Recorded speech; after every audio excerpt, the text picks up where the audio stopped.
There we go. Jamie Gordon, thank you so much for joining us on Real Talk with Joe. I am so grateful for this conversation. This has been a conversation that I've been wanting for a while now, especially in light of all this COVID stuff and now life, after COVID. Anxiety is the subject at hand.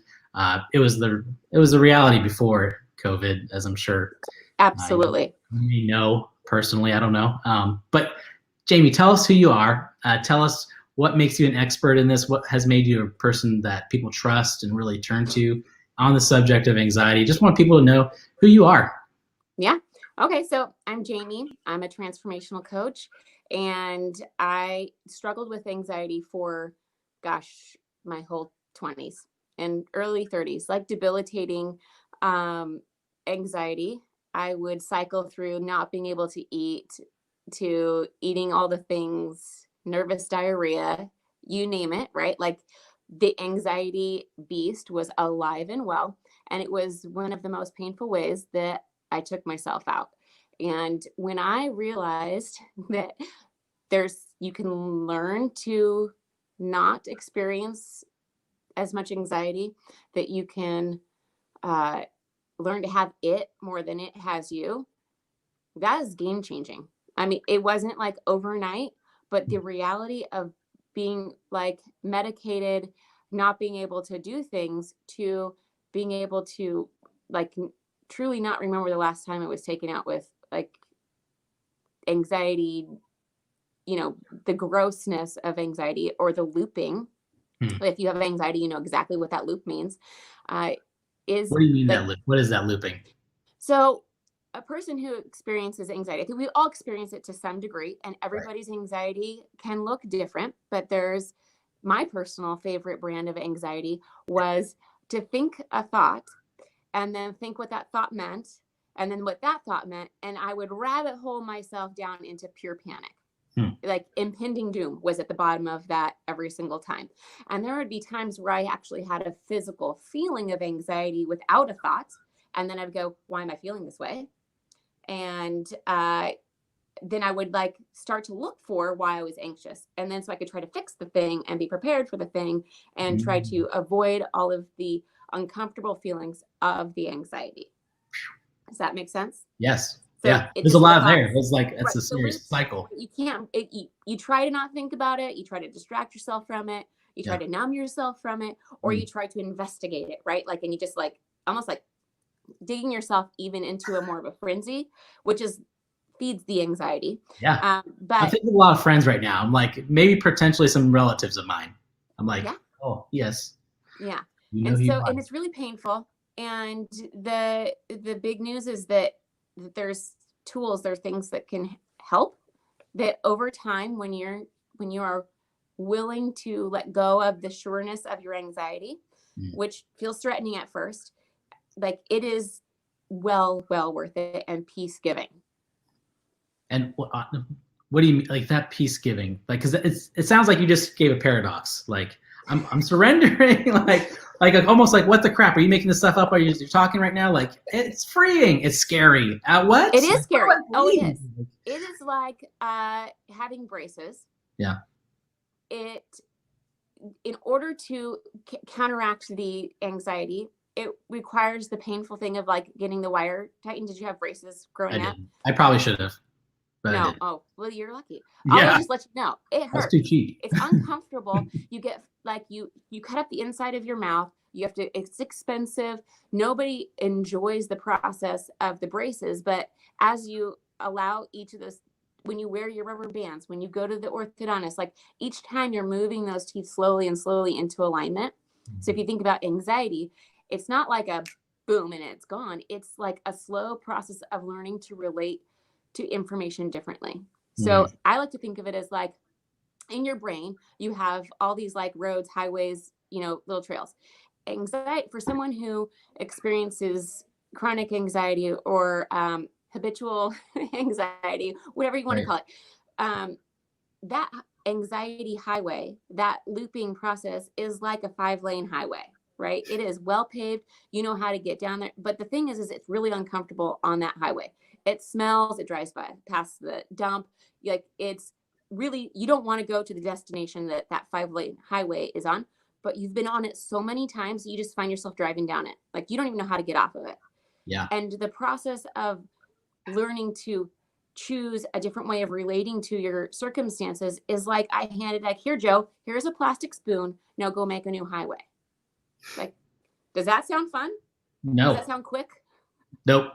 No. Quite. I'm having anxiety having it, I think, right now, actually. Yeah. I'm like, nah. Yeah, it's a lot. But each time you're off on the side with your plastic spoon, like you're digging in the dirt, like there's beautiful flowers there. The air smells good. Like your plastic spoon, and eventually I'll give you a shovel. And eventually you turn in your shovel for a bobcat and then an excavator, and then you're paving this thing. And now you have this beautiful road that doesn't go by the dump, but it goes by waterfalls. It goes by the beach. It goes to destinations you actually long for. But it requires the initial discomfort of not being on the familiar road for one, and then B, the plastic spoon. It feels like, oh, this didn't really work the first time. I'm still looping. Yeah. But it's the willingness to allow it to be the process and take the time that it wants to be, knowing that sometimes you're just cruising, making that new road, and other times you'll be like, whoa, how did I get on this highway? Yeah. I'm in anxiety.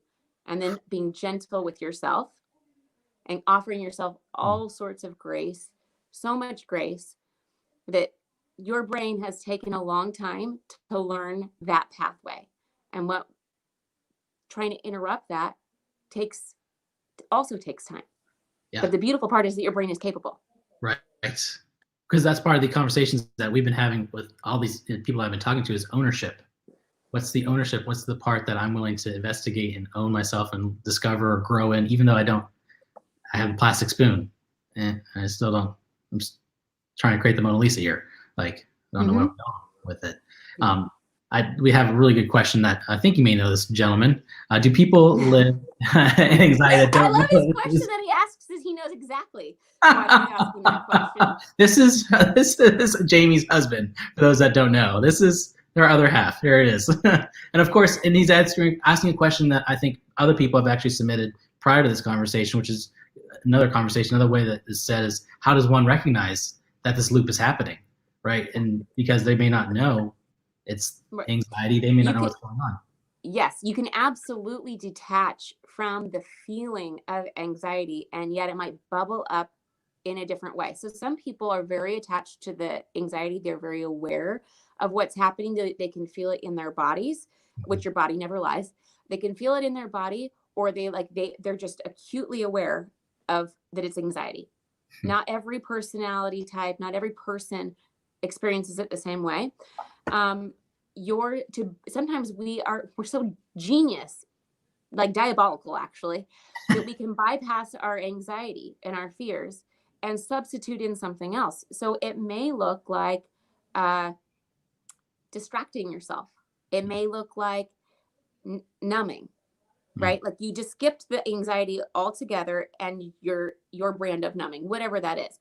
Yep. Or some people actually like their anxiety because they are motivated by it. So there's different types of people. Some people, they feel anxiety and it's the way they get stuff done. So it's like this evil best friend that they have, right? It's a frenemy because they feel the anxiety, but they know that the anxiety makes them do the thing. And so then they do the thing, but without the anxiety, they're not sure if they would still do the thing. And so they keep that frenemy around.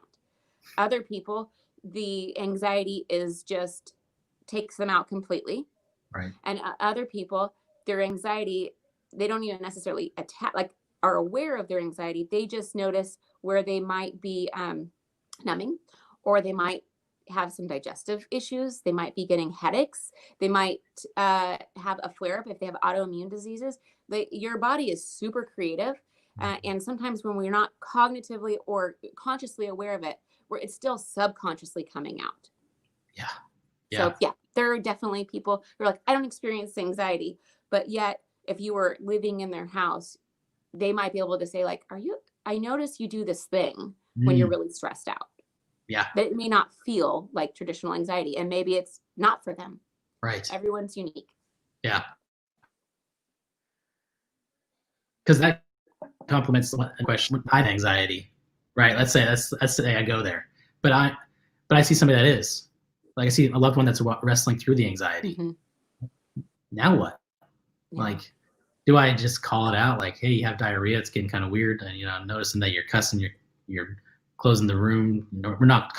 Maybe it's my spouse. We're conversating. We're not intimate. We're not being together in ways we have been. Like, how does one stand with somebody who is potentially having a real battle, a real emotional state of anxiety? Yeah. Well,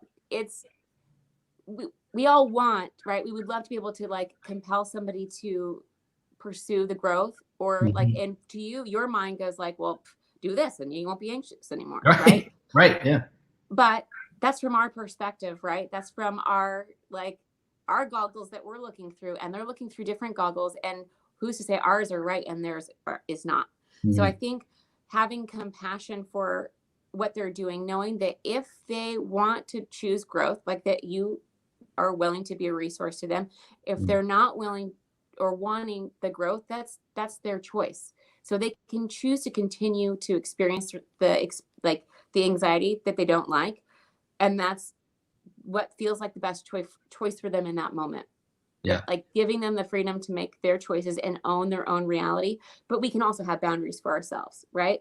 Yeah. So if we're living with someone that is anxious and, is not following through with stuff, that, missing dates or whatever it is, right? Like that becomes like our boundary. We can step into that, like, this is for me.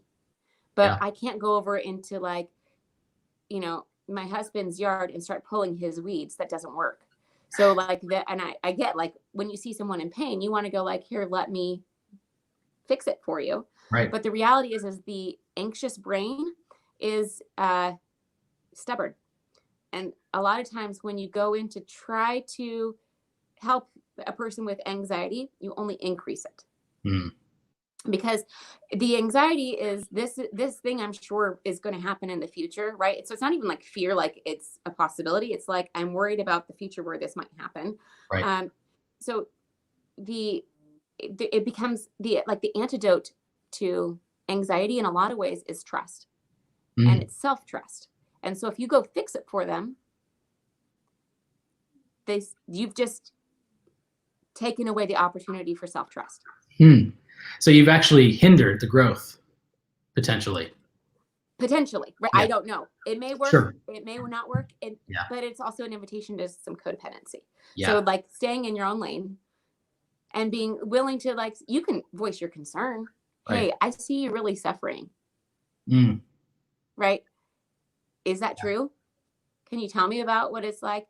Asking them to be in ownership of whatever is going to unhook them from the anxiety versus, hey, you know what you should do? Just do this, this, and this. Works for me. I don't ever feel anxious. Yeah. I mean, because Ashley just asked a great question. Is it strange that I get anxiety when I realize I'm not anxious? Yes. Just like a lot of things, we're addicted to things, right? What, good or bad, we depend on like these little things that help us in some ways be present or disconnect from being present. So if anxiety is the security blanket that we've held on for a long time, who are we without that old story? Right?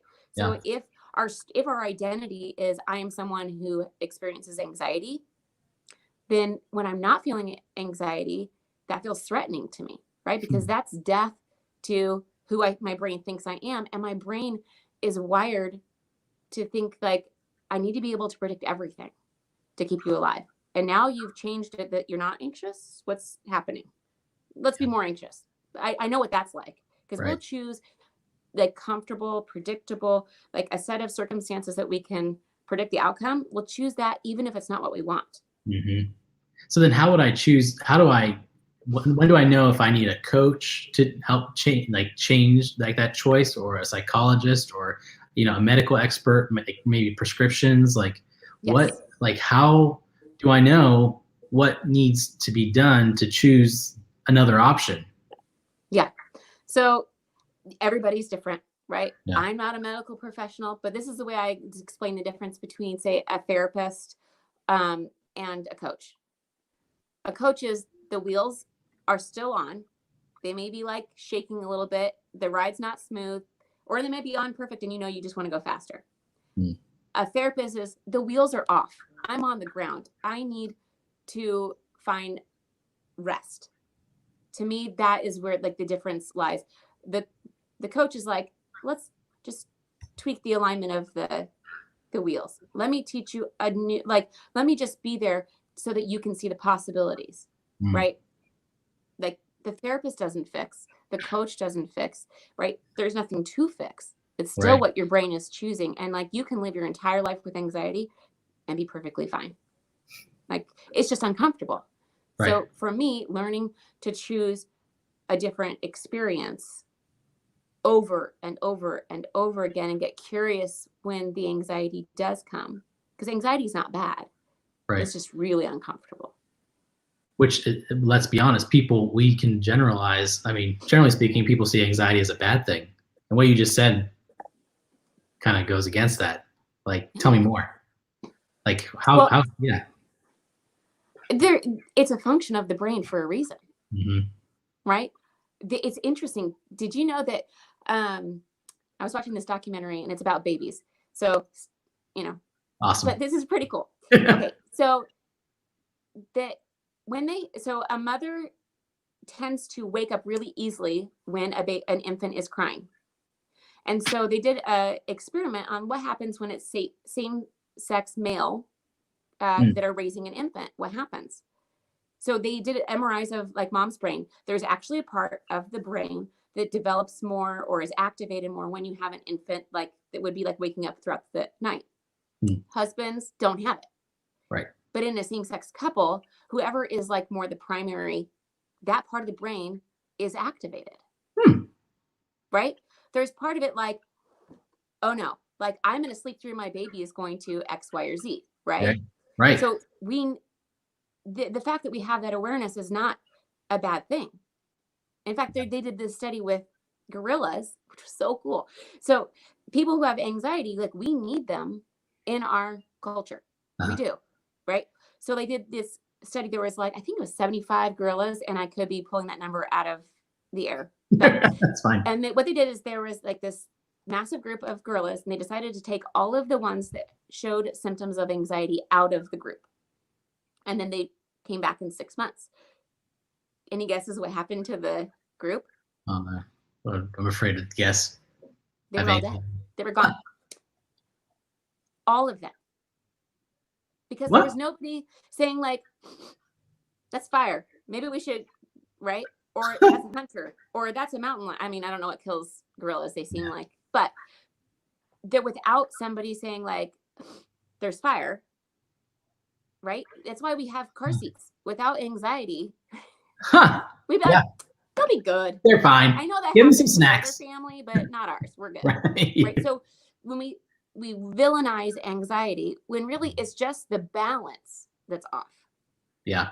Right? It's like with anything out of balance becomes a weapon. And sometimes that weapon we use against ourselves, which is what anxiety feels like.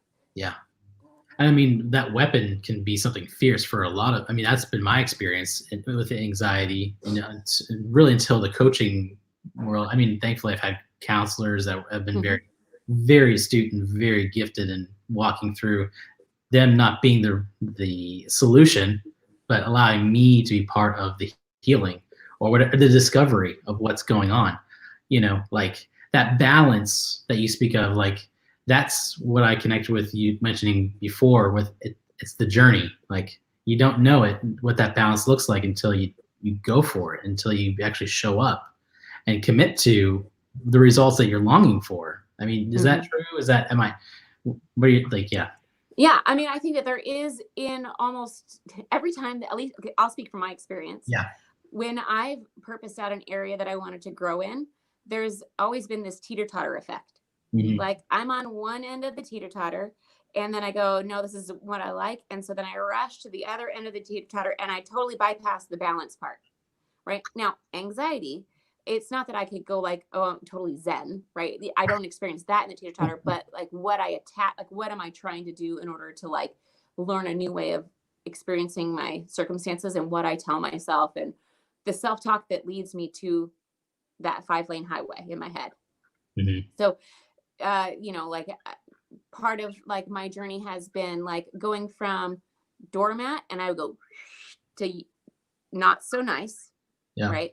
Back to like, oh, I can be kind and like hold my own space, hold my own boundaries, right? Mm-hmm. But sometimes like the teeter-totter is how we learn. If you think about it, it's like a bike, we overcorrect sometimes. So thinking like, that's it, I deal with my anxiety and I'm never going to feel it again. Then you're waiting, like you're setting yourself up for a shame storm, because the reality is that we're never getting rid of anxiety. Like, we're human. Right. But we can learn to cope with the anxiety, learn to engage with the anxiety differently, engage with our thoughts differently. And that's the part that's powerful. And eventually that 5-lane highway has cobwebs and tumbleweeds rolling down it, because the new way works much better. And your brain is always choosing the best choice. And so if my brain can gather enough information that choosing this other way is more comfortable for my life, then my brain is going to choose it. But up until I started to argue with my stories, I chose the highway because that seemed the safest. The path of least resistance. Yeah. Yeah. How do we, Jamie, as I encourage people, like owning our own personal responsibilities, our own way of being, and also knowing that there's plenty of resources, right? Mm-hmm. Yeah. There's legitimately beautiful resources for people in this space. Like, I own my curiosity. I can own my weight, my loop that you kind of mentioned. And also there may be more that I just legitimately don't know, because I haven't had those conversations. I haven't really dug into it.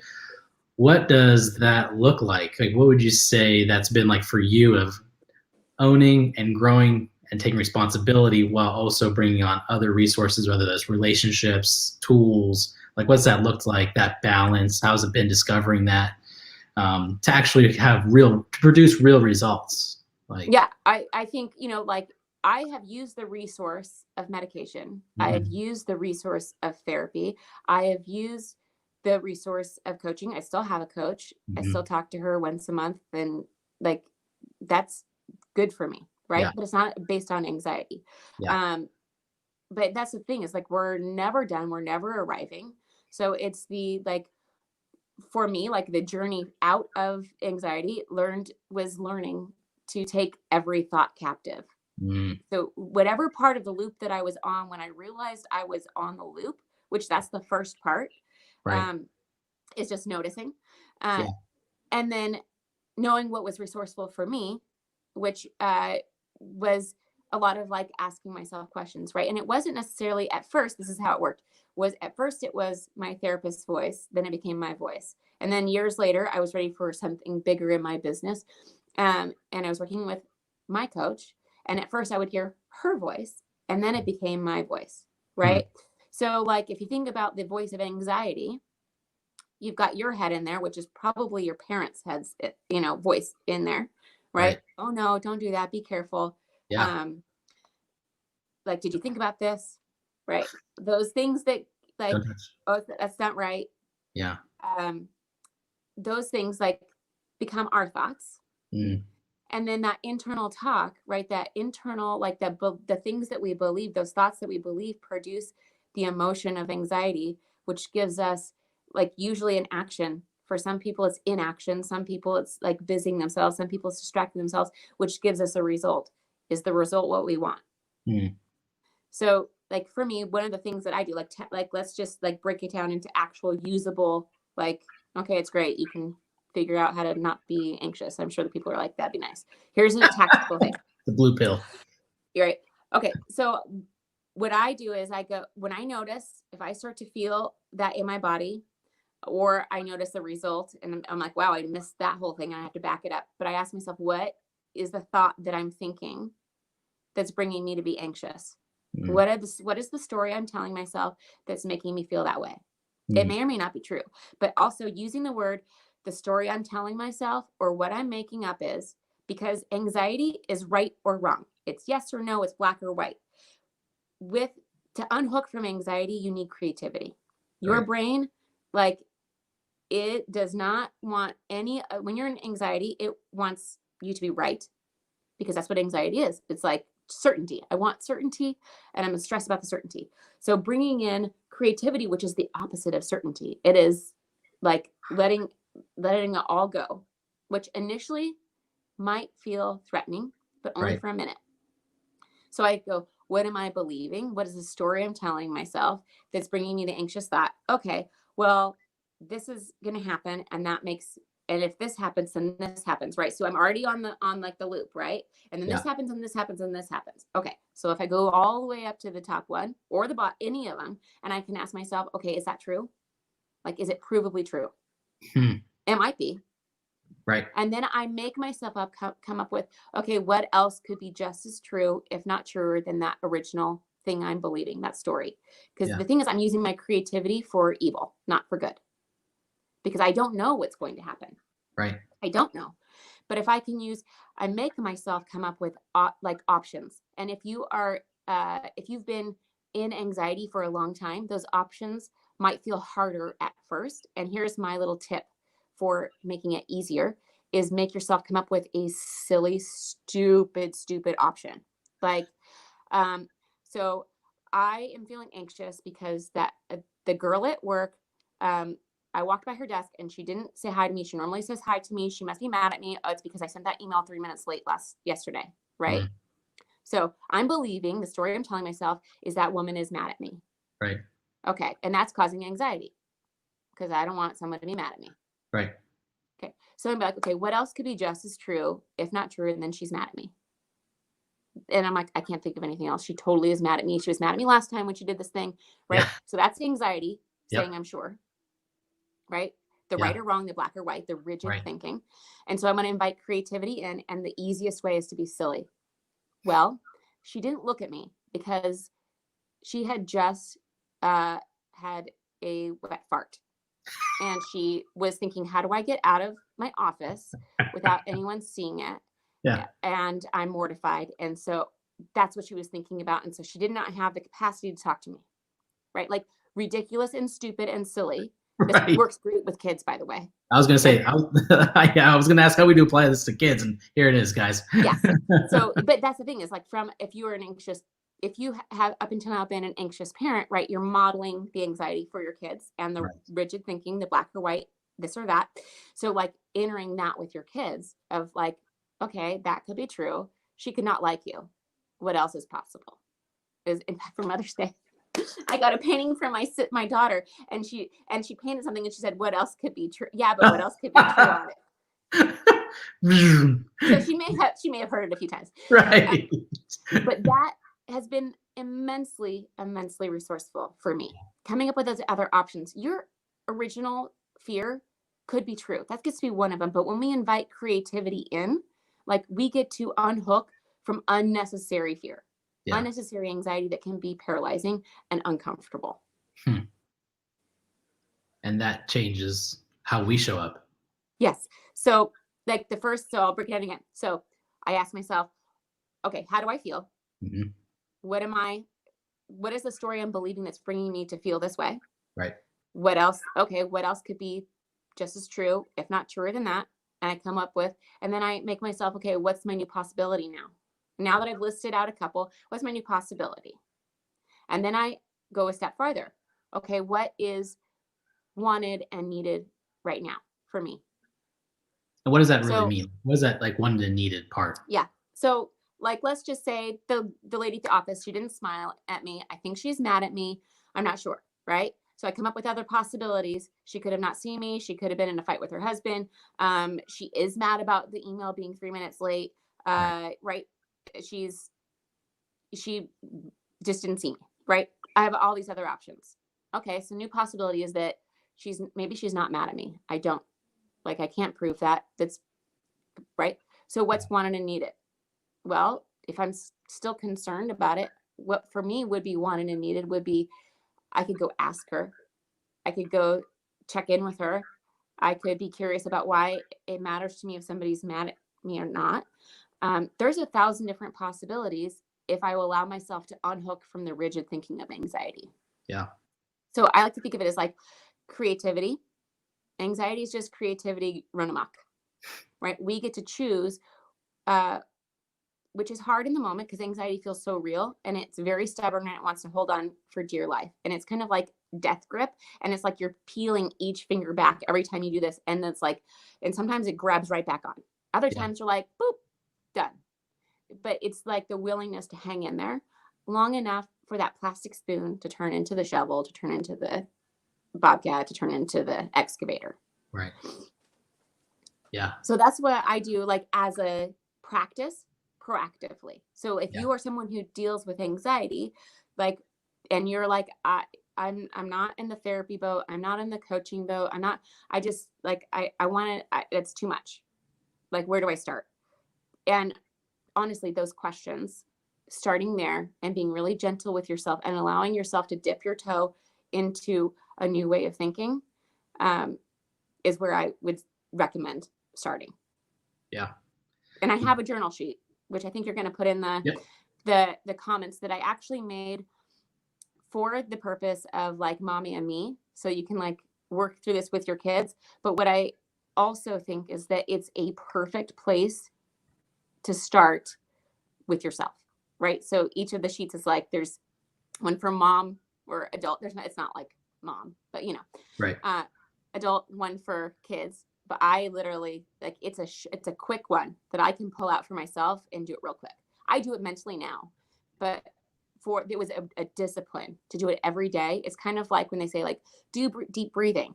Well, it doesn't work if you wait till you're in panic. Right. Like you have to that ship is sailed. You have to practice it and practice it before so that it works while you are actually needing it. Same with this like creative way of thinking. Yeah. Yeah. Jamie, I so appreciate this. I want to respect your time. And guys, if this is reflected and this has actually hit home, which I think it will if it hasn't already for everybody that's listening, we are all living in a world that is different than it was 3 months ago. It just is. And the way that people are showing up is different. And the way that I'm showing up as a dad, as a husband, on the day-to-day level, we're all shifting. We're all growing. Are we willing to do what Jamie is inviting us to do, which is recognizing, getting creative so we can actually produce some different results? That's the real talk, friends. That's the real gift of what anxiety can actually be, should we want some of that for ourselves and for the people that we love. Like, Jamie, is there any other closing statements that you want to leave with people?